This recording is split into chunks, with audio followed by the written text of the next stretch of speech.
नमस्कार। मेरा नाम माधुरी काकोटी है और मैं यूनिवर्सिटी ऑफ लखनऊ के centre for information publication and public relations की डेप्यूटी डायरेक्टर हूं। आप सबको ज्ञात है कि यूनिवर्सिटी में पिछले कई महीनों से प्रवेश प्रक्रिया जारी है। कल इसी विषय में 2 वीडियोस विश्वविद्यालय के सभी ऑफिशियल सोशल मीडिया प्लेटफॉर्म्स पर अपलोड की गई थी, जिनमें हमने कुछ महत्वपूर्ण सूचनाएं आपके साथ साझा की थी। उन्हीं वीडियोस को देख हमारे पास इन सभी माध्यमों पर कुछ सवाल आए हैं, एप्लीकेंट्स की कुछ क्वेरीज आई हैं, जिनका आज हम निवारण करने आपके सामने प्रस्तुत हुए हैं।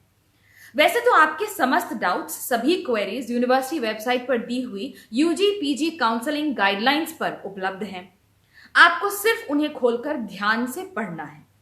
इन गाइडलाइंस के लिंक आपको फिर से एक बार वीडियो के डिस्क्रिप्शन बॉक्स में मिल जाएंगे। आइए देखते हैं पहला सवाल। सबसे पहले पूछा जा रहा है कि पीजी एडमिशन के लिए डॉक्यूमेंट्स अपलोड करने की क्या कोई लास्ट डेट है, और लास्ट डेट अगर है तो वह क्या है। फिलहाल लास्ट डेट 26 अक्टूबर 2020 रखी गई है, जो कि एक्सटेंड हो सकती है, एक्सटेंड होने की संभावना है। कृपया यूनिवर्सिटी की वेबसाइट और यूनिवर्सिटी के समस्त social media channels, social media handles को फॉलो करें और आपको इंफॉर्मेशन मिलती रहेगी। Is there any quota of a student who did their graduation in LU? Any bonus for PG admissions? Unfortunately, there is no separate quota for LU students. तो यदि आप LU के स्टूडेंट रहे हैं पहले और आप दोबारा पीजी में एडमिशन लेना चाह रहे हैं, आपको भी वही प्रक्रिया फॉलो करनी पड़ेगी जो हर किसी को करनी पड़ रही है। पीजी एंट्रेंस टेस्ट का रिजल्ट कब तक आएगा?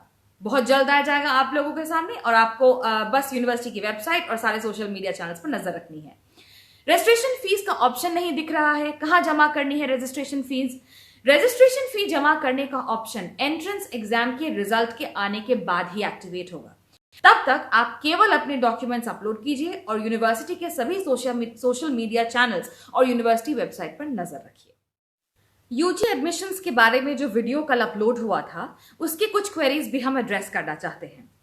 एक सवाल आया है हमारे पास एक स्टूडेंट का, जो पूछती है कि सर मेरा एडवांस फीस सबमिट है बट आज लिंक ओपन करने पर क्लोज बता रहा है, क्या करूं? अगर आप पहले रजिस्टर कर चुकी है काउंसलिंग के लिए, तो आपके लिए चॉइस फिलिंग की प्रक्रिया शुरू होगी 27 अक्टूबर को।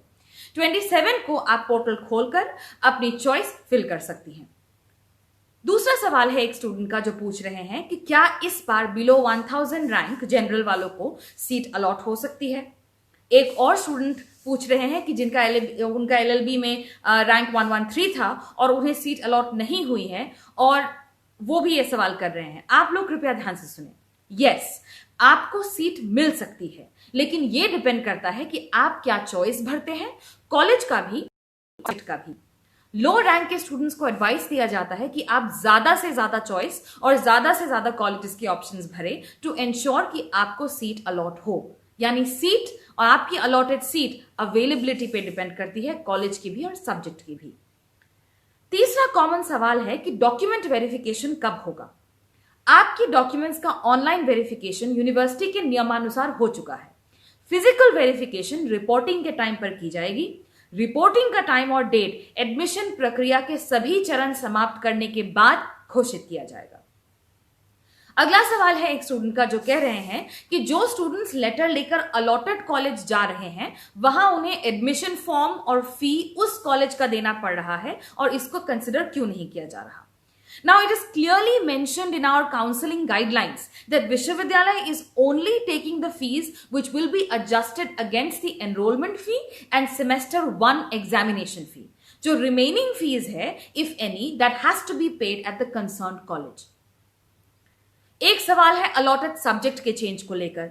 Sir, I want to upgrade my subsidiary subjects in BA honours. I got psychology and social work, but I want to take political science is one of them.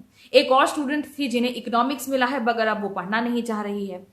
Unfortunately यह change संभव नहीं है, because ये choice आपने खुद भरी है, खासकर तब जब आपकी प्रेफरेंस की लिस्ट में आपने पहली चॉइस ऐसी भरी हो, और अगर आपको वो मिल गई है, अब आप उसे चेंज नहीं कर सकते हैं, because obviously that was your first choice. Subjects are allotted according to choice, merit और availability. This unfortunately cannot be change. अब सवाल है अपग्रेडेशन कैसे करते हैं। हम अपग्रेडेशन की प्रक्रिया शुरू कर चुके हैं और अपग्रेडेशन कैसे करते हैं। अपग्रेडेशन का ऑप्शन आप सबकी अपनी अपनी लॉगिन आईडीज पर अभी एक्टिवेट होगा क्योंकि अपग्रेडेशन की प्रक्रिया शुरू हो चुकी है। अगर आपकी सीट अलॉटेड है लेकिन आप अपग्रेडेशन चाहते हैं तो उस ऑप्शन पर टिक कीजिए, आप अपग्रेडेशन के लिए एलिजिबल होंगे। यह प्रक्रिया आज से शुरू हो चुकी है, 25 तक चलेगी और 26 को आपके नए upgraded seat subject to availability allot कर दी जाएंगी। तो ये थे पिछले 24 घंटे में प्राप्त कुछ सवाल जिनके हमने यथासंभव उत्तर दिए। दूसरे किसी भी डाउट के लिए आप प्लीज काउंसलिंग गाइडलाइंस जरूर पढ़ लें जो डिस्क्रिप्शन बॉक्स में अवेलेबल है। अब आते हैं कुछ फ्रीक्वेंटली आस्क्ड क्वेश्चंस की तरफ। 1200 रुपीज जो स्टूडेंट से लिए जा रहे हैं वह क्या है? 1200 में से 200 is your counselling processing fee and 1000 is your advanced college admission fee. 200 rupees is non-refundable and it is being taken for the ease of your candidates. You don't have to come anywhere. You can carry out the entire counseling process from your homes and from the ease of your smartphone. Now the rupees 1000 will be adjusted in the fee as enrollment fee. This amount will be refunded to the candidate if you are not allotted a seat within 30 days after the entire admission process is over. If a student is unable to secure admission after this 1200 is submitted, what is the refund process? Now, rupees 1000 will be refunded automatically to the bank account by the candidate at the time of counseling. Rupees 200 is non-refundable. Now, this automatic refund will happen within 30 days from the last date of admission is over. What is the procedure to cancel admission in a college? Candidates allotted a college have to submit an application along with their enrollment letter and a copy of their first page of the passbook or check to the concerned college. The college authorities will then send all the applications to the admission office and refund will be initiated as per university rules. What is the procedure to cancel admission in the university's main campus? Candidates allotted the university campus have to submit an application along with allotment letter and copy of either first page of their passbook or check. This is taken to verify the account number in case it is wrongly entered during their counseling process. In either case, if the candidates are out of station and they are not able to send these documents in person, if they are not able to send the application in person, they can send all the documents with an application and a covering letter to admissionuol2020@gmail.com and later send the copies of these documents to the admission office through post. So in this video, we addressed some of the queries that you have had regarding the entire admission process currently going on in the University of Lucknow. इसके अलावा कोई भी query है तो आप हमें सीधे direct message कर सकते हैं @LKOUniv पर, which is our official Twitter handle. You can also direct message us, यानी DM us at our official at the University of Lucknow's admission office's official Twitter account, which is @admissionuol. आपकी direct messages का हम कोशिश करेंगे direct जवाब दें। अगर नहीं दे रहे हैं तो इस तरीके का वीडियो एक जरूर बनाया जाएगा दोबारा से एड्रेस करने के लिए। In any case, all your queries and all your doubts can be answered by simply looking at the admission guidelines, the counseling guidelines which have been uploaded to the university's website on a regular basis, जिसके links आपको इस video के description box में भी मिल जाएंगे। किसी भी query के लिए हमें लिखना ना भूलिए। तब तक के लिए नमस्कार।